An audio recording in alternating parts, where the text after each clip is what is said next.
I'm Lila, a 45-year-old who had given up on marriage. I married Keith, who I met after turning 40, and a year ago we opened a bar. I met my husband Keith at a bar I just happened to stop by at. From that time, Keith was visiting various places in preparation for opening our own bar. He said he fell in love with me at first sight because of my hearty drinking style. For the first time, I thought it was good to be a heavy drinker. We started dating and got married in 6 months. Both of us being adults, we didn't have much conflict and are still on good terms. Thanks to our good relationship, we've gained a lot of regular customers. The bar is doing well, and I'd like to say we have no worries, but the problem is my brother Oswald and his wife Kristen, who live nearby, coming to our bar. Every day they come by, and it's really annoying. Thanks for the free meal. Oh, I'm stuffed. But hey, cook faster next time and bring it over quickly. Oswald, chewing on a toothpick, said this as he ate with Kristen, who suddenly blurted out, "This is Ray, our son. He's a troublemaker, so you raise him," she said, bringing the nephew they brought along in front of us. "See ya, and don't come back, Ray. We'll send your stuff over to their place." Ray was teary-eyed. Understandable, since he's only 10. What the heck? Ray's just 10. Are you abandoning your child? I asked, and Kristen sighed, laughing as she answered. Well, Ray doesn't listen and acts like a punk. I'm pregnant with a second child, so we're giving away the defective one, the real bad product. What a thing to say in front of her own child. Before I could get angry, Keith spoke up. All right, Ray, from today, I'm your dad. Come here. This is why I fell for Keith, his straightforwardness. I also turned to Ray. All right, and I'm happy to say I'm your mom now. Come here. Soon after, we legally adopted him, and Ray became our child. With Keith's advice, we paid Oswald and Kristen $10,000 along with the formal paperwork. This was to prevent any future troubles with the biological parents. 10 years passed and Ray turned 20. Since then, we banned Oswald and Kristen from our shop and home, so we didn't know each other's whereabouts. Our business flourished, and we even owned multiple stores. That day, as the shop settled down, the door opened. Whoa, you guys are thriving. You're like celebrities, Oswald said as he walked in. Kristen, appearing from behind, spotted Ray and immediately called out, "Hey, Ray, we're going home, come on." I was dumbfounded. Did they have no common sense? But Ray calmly said, "This is my home, my parents are here, and you guys should leave." He continued working without looking at them. Ray was working at this bar. "What are you talking about? Your home is our apartment." "No, that's messed up. The adoption was finalized 10 years ago." Do they not remember? I continued. "You abandoned Ray, calling him a bad kid, but it was just because of you. He's actually a great, honest kid." Ray had been a bad kid, but changed after meeting someone in middle school. He had many conflicts with his friends then, but now they support him. He graduated high school and went to vocational school. It was a culinary school. "I'm determined to carry on Dad's flavors," he would say. The last 10 years were tough, but I have no regrets. I'm proud to have become his real parent. Oswald and Kristen, after abandoning him, now claim they've come to take him back. Unforgivable. What do you mean? We're Ray's biological parents. We can do what we want with Ray. How many times do we have to tell you he's officially our son now? Oswald stunned. No way. That's invalid, Ray. That was a promise made 10 years ago. It's not just a verbal promise. Legally, we're his parents. I showed them the adoption papers I had stored by the register in the event something like this ever happened, complete with proof of payment. As he took them, Oswald smirked and tore the paper. There, now it's invalid. You fell for my plan. I thought you might do that. That's a copy. I wouldn't give you the original. Shaken, Oswald said. What? Talking back to your brother like that? You should be grateful we came to pick you up. Ray, not looking at them, said, "No, I didn't ask for this, so why should I be grateful? My parents are, Lila's my mom and Keith's my dad." While blushing. I felt like crying, but now wasn't the time. I'll have him say it again later. Is it even okay for you to be here at this hour? Didn't you say 10 years ago that you were pregnant with a second child? Who's taking care of him or her now? I had a bad feeling, but Kristen replied, That kid turned bad too. Probably out playing with friends now. Unbelievable. No love for your own children? I end up speaking in a strong tone. So we came to take Ray back, thinking of swapping the kids. You guys can raise our second child, right? Cool with you? These people are unfit for parenting. Ray's an adult now, so it's up to him. But let us take the other child too. Really? Okay. This time it's $50K. I couldn't believe how disgusting my brother's words were, as if he was only after the money, probably planning to snatch Ray's earnings. Then, unexpectedly, I'll pay the money, please take my brother too. Dad, sorry for the trouble, Ray said. And so, we adopted his brother too. Keith initially offered to pay the $50K. Dad, this is my responsibility, please let me handle it as a man. And he refused. Keith respected Ray's decision as an adult. The brother Kay was more of a handful than Ray. At 10, he stayed out late and didn't trust adults. With Ray's former friend's help, Ray turned out great, but raising another troubled child at this age was hard. Yet we respected Ray's wishes. A year later, the police visited our bar, saying there was a report of us kidnapping children. They came to check due to the nature of the complaint. Our regular customers defended us, saying it was unbelievable. We proved our innocence, and the police left quickly. Oswald and Kristen got a scolding from them. They deserved it for such a nuisance. Lately, the bar's been bustling thanks to Ray and Kay. In the middle of this, such harassment was truly bothersome. While writing the day's report after closing, the door opened.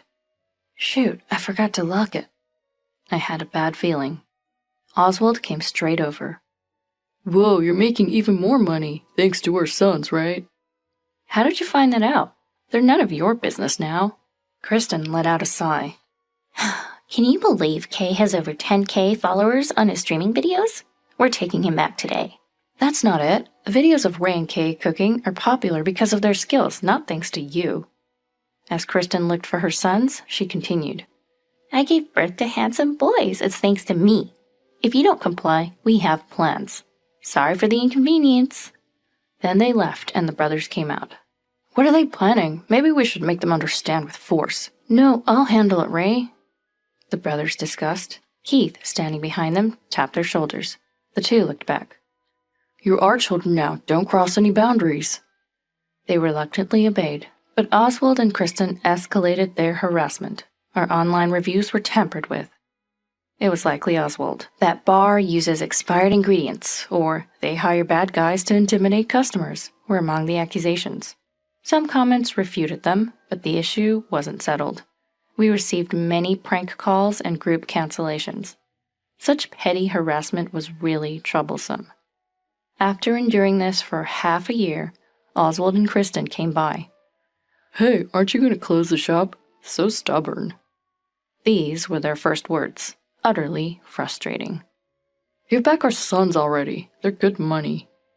You both still haven't changed, huh? This was all you guys, right? Oswald replied jokingly as always. What are you talking about? Just give them back. The boys are not objects. Go home now. Oswald handed over a paper saying something outrageous. We're opening a bar, and they're going to work for us.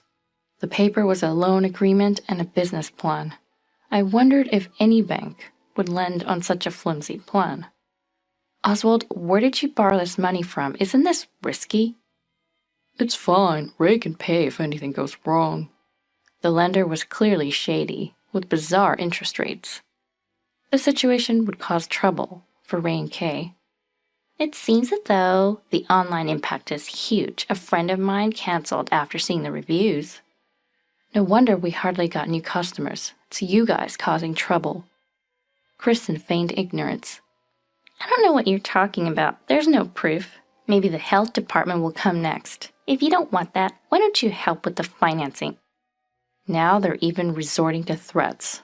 I should have recorded this conversation. The situation will surely affect Ray and Kay. Though I'm not familiar with social media, I'm sure they're trolling their streaming activities too. We won't let anything interfere with Ray and Kay's activities.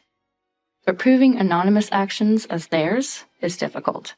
These are such convenient times for bad guys, too. Justice only prevails in movies and fiction. Today we brought someone with us. Come in. A man with a fake smile appeared behind Oswald and Kristen, his eyes not laughing. He's not a normal person. Definitely not just a troublemaker. Hello, I'm Robbie. I'm the one who financed this.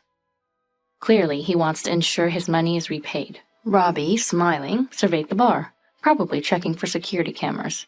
He's more experienced than Kristen. After checking the cameras, he made a veiled threat. We just want the money back. Can you bring your sons as guarantors? Ray and Kay, once delinquents, were trembling in the back. It's natural to be scared. I resolved to protect them when suddenly... Hold on. Keith, who had been quietly listening, spoke up. First, Robbie, my sons aren't guarantors, so collect the debt from Oswald. What? Are you mocking us? Do you know who we're working for? Keith removed his apron and replied. Yeah, I know. Jonathan, right? Doesn't he know about me? Robbie's face turned pale as he stared at Keith. Are you the Keith who used to be on par with Jonathan? Everyone was shocked. We couldn't imagine gentle Keith being involved in such a past. I can't believe that such a kind person was once a delinquent. Later, I learned he wasn't really a troublemaker. He just became known for defending himself from the bad guys. Still, he had contributed to peace in the area, resolving conflicts of others. Robbie's face lit up with admiration. Hey, Robbie, connect me to Jonathan. Robbie hurriedly made the call, and Keith turned on the speakerphone. Hey, Robbie, what took you so long? Hey, Jonathan, you still doing this kind of stuff? After a pause, Jonathan replied. Oh, whoa, is that you, Keith? Why are you on Robbie's phone? I'm dealing with this Oswald issue. He's my wife's brother. Jonathan sighed. I'll take a step back for you, Keith. No, just remove the guarantors and keep the interest within legal limits. Oswald and Kristen paled with relief. Jonathan, quit this business. If you start a normal job, let's have a meal. All right, I'll consider it. Time to move on. The call ended. Next, Oswald and you. I filed a disclosure request. How can you do that with anonymous actions? Keith calmly placed several papers on the table. Laws change. Disclosure requests are easier now. You should have remembered you registered on public Wi-Fi and not your cell phone. Oswald realized his mistake. Kristen blurted out in panic. Oswald, you idiot. I told you to be careful. I was smart using overseas servers. Realizing her slip-up, but defiant, she scoffed. There's no proof. Being caught here doesn't matter. Then Robbie tapped Kristen's shoulder, pointing up. The security camera caught everything, and Kristen's eyes met the cameras. Keith, Lila, I'm sorry for everything. I'm leaving now. Sorry to you too. Ray and Kay, I'll just go. With that, they left. Perhaps losing their backup, Oswald abandoned his wife and fled to the restroom, only to return with a mop. He then smashed the security camera. Now there's no evidence. Serves you right. However, Ray played his final card. Too bad. This whole thing was live-streamed on Kay's channel. Dad told us not to film Robbie, so we only shot you two. That was what Robbie had mentioned earlier. I was surprised by Keith's foresight. The screen Ray and Kay showed displayed the damaged shop and Oswald. Kay then spoke. Thousands of people watch my broadcast. It may seem fake, but I won't stop. These are our biological parents. We became delinquents because of them. Indeed, I knew their story. Oswald and Kristen rarely came home and didn't pay for school, leading Kay to truancy. It was the same reason Ray became a delinquent. Anyone in their situation would struggle to grow up right. When we took them in, they were thin and haggard. They cried when we first fed them. It's heartbreaking that not all children get such basic care. Tearfully, Kay confronted them. When I was abandoned for being a delinquent, Ray, Dad, especially Mom, saved me. I consider her my real mom. Ray always brags, Mom and Dad are our real parents. Hey, you don't have to mention everything. Ray blushed. We never knew he felt that way, and I was moved to tears. Keith was crying hard. Anyway, we're cutting ties completely. I hope you get caught. If you disturb Mom, Dad, or Kay again, we won't hold back. Then Oswald's phone rang. Apparently, his boss saw the broadcast and was furious. Oswald was apologizing. Kristen's phone was ringing nonstop too. She sat down in despair. We filed charges for property damage, defamation, and business interference. Ultimately, Jonathan settled the payments in full as a settlement. He did this to ensure he'd get his loaned money back, as arrest would hinder repayment. Maybe arrest would have been better for them.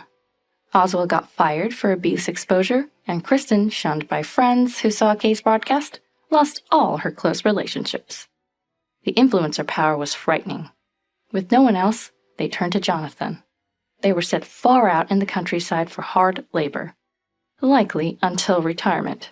A bad choice of reliance.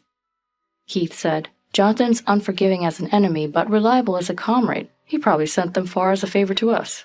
I'll invite him to our shop. That's what he said.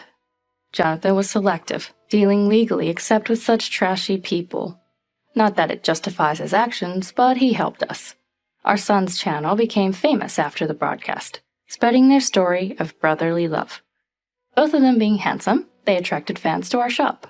Their old delinquent friends, inspired by the broadcast, have become better people and now visit or work at our bar. The area became safe, with all the delinquents gone. They found purpose through work, no longer needing to be delinquents. Ray became the main shop's manager and some of his friends, managers of branches. Our shop became known nationwide. It's a reminder to ponder why someone becomes a delinquent, understanding their reasons. You realize they're just like us at birth. Today, Keith and I work alongside everyone once again.